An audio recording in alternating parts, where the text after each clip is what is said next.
Well, I'm here at the scene of London Bridge, where, as you can see, this is the closest you can get to the area that has been cordoned off. The incident itself happened around about 200 to 300 yards up that street, and we've had a heavy police presence right throughout the course of the afternoon. I arrived on scene about 45 to 50 minutes since this incident took place. The Metropolitan Police have now confirmed in a statement that the incident took place at around about 2 p.m. local time, which is a very busy time here in this busy part of London, south of the river, next to a very, very busy train station, and also close to one of the main bridges crossing the Thames. As you can see, police vehicles are still, if I move out the way, coming back and forth.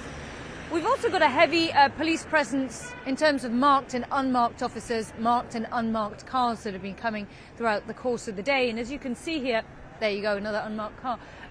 We have also large crowds that have been gathering throughout the course of the day, but they're nowhere near as big as they were a couple of hours ago. It's starting to get cold. It's also the end of the working day, which presents a security challenge for some of the Metropolitan Police officers and the local security guards in some of these big office buildings here, because on the one side, on the left, we have a big thoroughfare station, which is currently shut, London Bridge Station, because of the security situation here.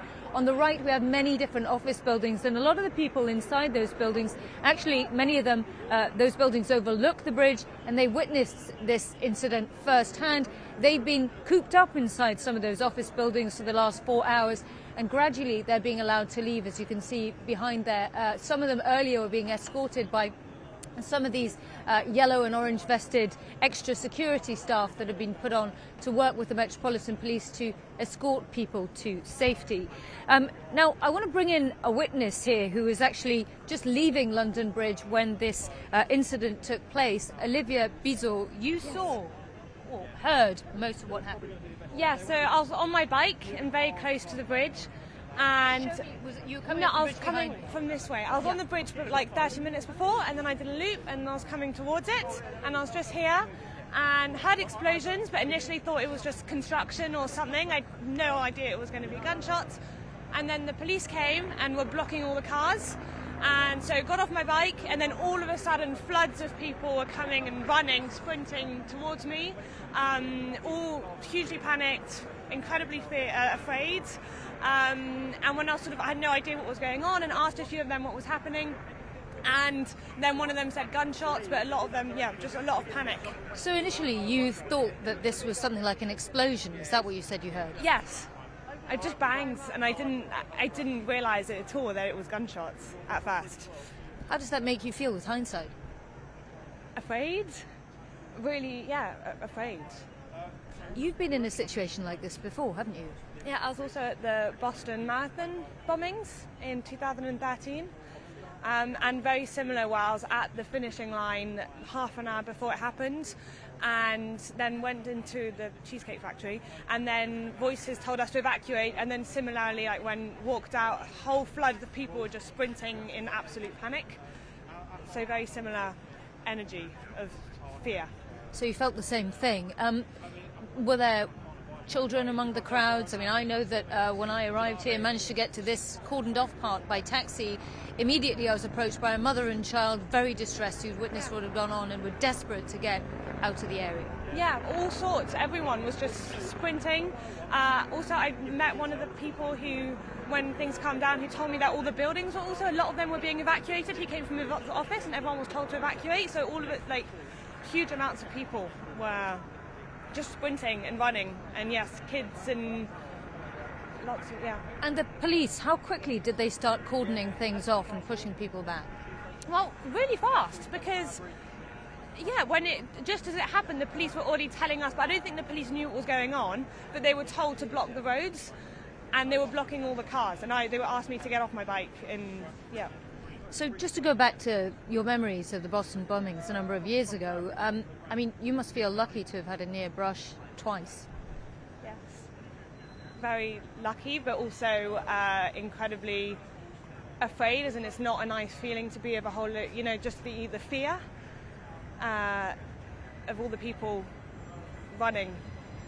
Well, for our viewers, I mean, this is a sensitive time for the country. Obviously, London Bridge, as you, Olivia, well know, has been subject to this type of situation, sadly, tragically before, with those deadly London Bridge attacks that happened about 2 years ago. In fact, only recently there was the final inquest into that, and yet again we have another tragic situation which is being treated as a terrorist incident, whereby, according to the Mayor of London, a number of people have been stabbed and some of them are in a serious situation. Just to update you with what the Metropolitan Police has been saying, they have given a statement, and according to Neil Basu, one of their deputy commissioners, they have been saying that they are treating this, as I said, as a terrorist-related incident, and also that a man who was wielding a knife was shot by specially trained armed officers from the City of London police force here, and that man is now dead. Some of you have been talking about questions. Let's take a few of them. One of them is, do we know how many people were stabbed? Well, at present, all we know is that the Metropolitan Police has said that a number of people have been sustained knife injuries as a result of this attack. What we do know, as I was saying before, as per the Mayor of London speaking about an hour ago, Sadiq Khan, he said that a number of those people who have sustained knife injuries are in a serious condition and are currently being treated in nearby hospitals. Will this have any effect on the elections? Well, this is, of course, a sensitive time. We're just 2 weeks away from a general election, at a time when obviously the United Kingdom is still a very, very divided place. Brexit, which was voted for back in 2016, still hasn't happened. It's a major talking point. We've got divisions, and obviously we've had difficult situations in the Houses of Commons when various pieces of legislation haven't been able to be voted on. It's been a very bitter divide, both in the House of Commons and actually outside as well. And that may be keenly felt in the polls, when people go to the polls in about 2 weeks' time.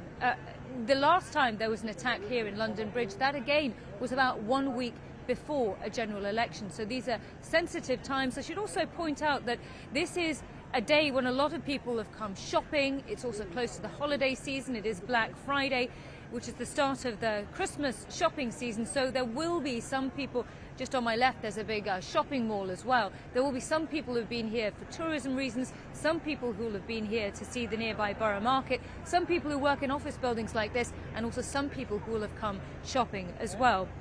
Let's just show you around the place where this attack has taken place once more, because you've been asking me what is the immediate surrounding areas, and let's just show you roughly. So look, as you can see there's a banner saying Christmas on the River, inviting people to come and see the river. The river is actually just 1 block behind that big office building. Over there in that direction is Tower Bridge, one of the most iconic sites of London. The streets to there and here are still open despite this significant security presence and cordon behind me. And then just behind over here on the right, where maybe if you can see up the street past the sign for the subway station and the red London bus, one of those iconic London buses that stopped and parked near the traffic lights signals, that is where the incident started to unfold there. That is the start of London Bridge, and this individual, who it's believed was brandishing a knife and attacked people, was targeted by specifically armed and trained police officers shooting down that way towards the north side of the river. We're currently on the south side of the river, as we've seen in such dramatic footage that has been appearing on social media.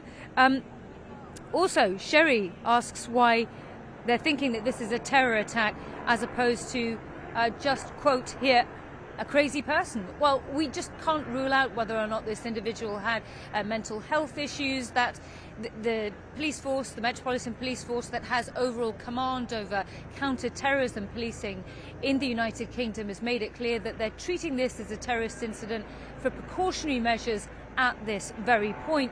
And you can imagine that they will be using the full panoply of their investigating abilities to try and look through this individual's background, their history, obviously pouring through their social media presence and their connections as well. Maureen K. Gates is asking, why are we not talking about the knife ban by the mayor. Well, knife crime has been a huge issue in London. You're right to point this out. It's also something that has been that Sadiq Khan, the mayor of London, has been criticised about on multiple occasions for not doing enough to tackle. The routes for knife crime in London are so complicated. They involve more than just terrorist threats. They also involve drug trading, gang activity, and so on and so forth. CNN has in fact covered some of these stories, and I have myself. And the question over whether or not more policing to try and combat knife crime is a good or a bad thing is one that is very hotly debated among communities that are afflicted by knife crime. So it is a very important point. So just to recap here where we are again, just showing you back down the street. So this is the closest you can get to where the incident happened, up there on the left. As you can see, there's still police presence and people being escorted by these orange and yellow vested wardens to come out of the office buildings and make their way down here. This area is the area where this is largely free for the public to walk, and over there on the left is London Bridge Station, which is the main subway and train station that Transport for London says still remains shut.